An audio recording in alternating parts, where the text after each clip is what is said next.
The command bridge of the Terran Defiance buzzed with controlled chaos as enemy ships materialized from hyperspace. Red warning lights bathed the crew in an ominous glow, and the ship's hull groaned under the stress of incoming plasma bombardments. General Morrison stood rigid at the tactical display, his weathered face etched with the weight of command as he watched humanity's largest fleet face annihilation. "Sir, we've lost the Marathon and Victory," reported Lieutenant Commander Stevens, his voice barely steady.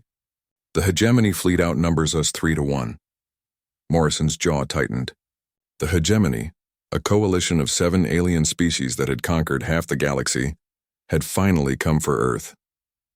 Their technology was superior, their numbers overwhelming, and their intention clear: the complete eradication of humanity.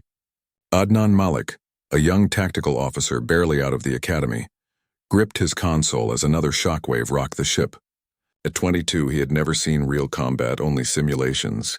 The reality was far more terrifying than any training could prepare him for. His dark eyes darted between his screens, trying to make sense of the tactical data streaming past.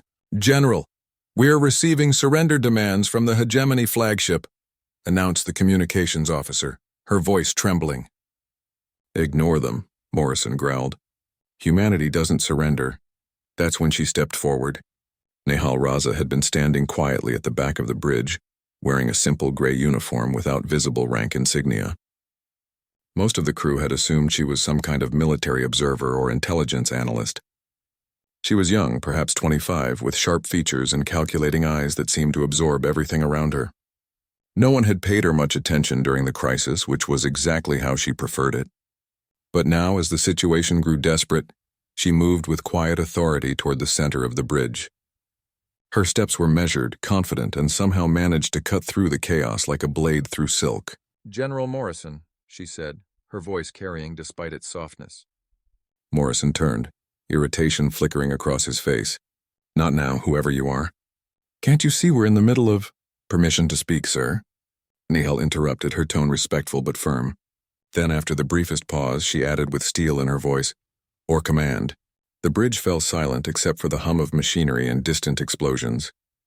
Every officer turned to stare at this seemingly unremarkable woman, who had just challenged the highest-ranking military official in the fleet. Adnan's fingers froze over his console as he watched the exchange with fascination and growing dread. Morrison's face darkened. "What did you just—" "Admiral Nihal Raza, Terran Strategic Command," she said, producing a small device from her pocket.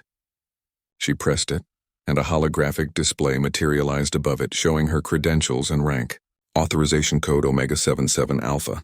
"I'm invoking Article 12 of the Wartime Command Structure." The color drained from Morrison's face. Article 12 allowed the highest-ranking officer present to assume command during critical situations, where the current commander was deemed unable to fulfill their duties effectively. But more shocking than the protocol was her rank, Admiral.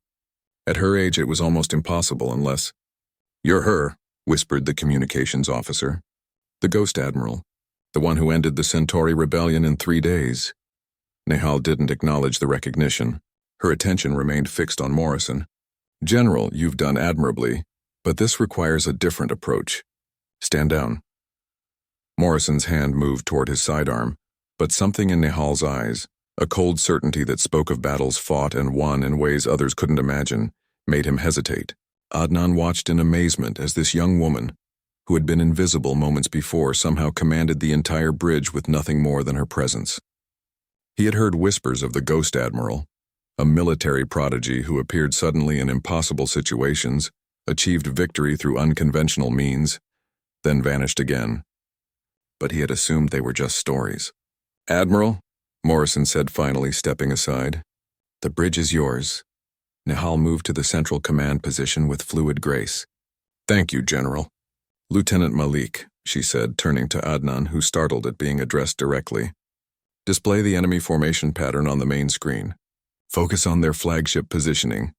"Yes, ma'am," Adnan replied, his fingers flying over his controls. The tactical display shifted, showing the Hegemony fleet in all its terrifying glory. "You see it too, don't you?" Nihal asked quietly, studying the formation. Adnan stared at the display, then his eyes widened. They're protecting something. The way they're positioned around their command ship, it's not just defensive, it's Protective. Exactly. They have someone aboard that flagship they cannot afford to lose. Someone so valuable that they've compromised their own tactical advantage to keep them safe. Nehal turned to the communications officer. Open a channel to all ships. Full fleet frequency. Channel open, Admiral. This is Admiral Raza to all Terran vessels. Prepare for Operation Broken Crown. Target priority is the hegemony flagship only. All other enemy vessels are secondary. We're not here to win a battle of attrition. We're here to cut off the head of the snake. Morrison stepped closer, his voice low. Admiral, with respect, focusing on one target while ignoring the rest of their fleet is tactical suicide.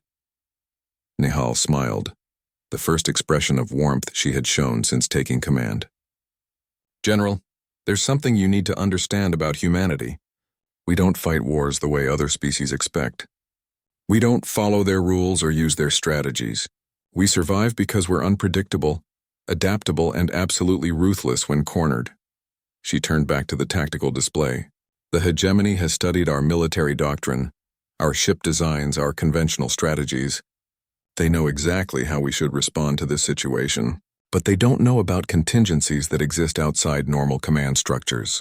They don't know about operations that were planned by individuals they've never heard of, using resources they don't know we have. What resources? Adnan asked, caught up in the moment. Patience, Lieutenant. You'll see. Nehal's fingers danced over the command console. All ships execute Broken Crown on my mark.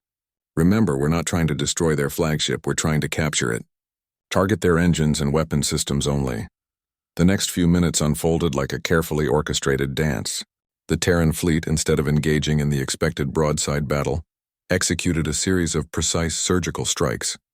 Ships that should have been destroyed managed to slip through enemy lines with impossible timing. Weapons that should have missed found their targets with uncanny accuracy. And at the center of it all was Admiral Nehal Raza, calling out orders with the calm precision of someone who had already seen how this battle would end. How is this possible?